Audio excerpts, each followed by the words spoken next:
Doctor आहेत. सुरुवातीला company सोबत जॉईनिंग झाले. सध्या जास्त बिझी शेड्यूल आहे त्यांचं. त्याच्यातून थोडा वेळ काढलाय. कंपनीचे फार मोठी अपेक्षा आहे की सर येणाऱ्या दिवाळीमध्ये काय धमाका पाहिजे.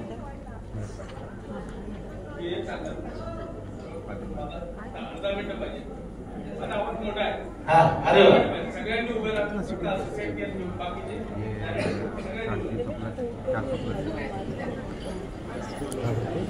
सगळ्यांनी उभं राहा.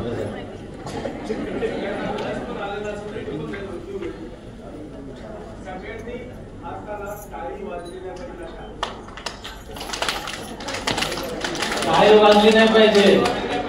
आपली पुढची नाही. जो पडवले सगळ्यांनी. खरंच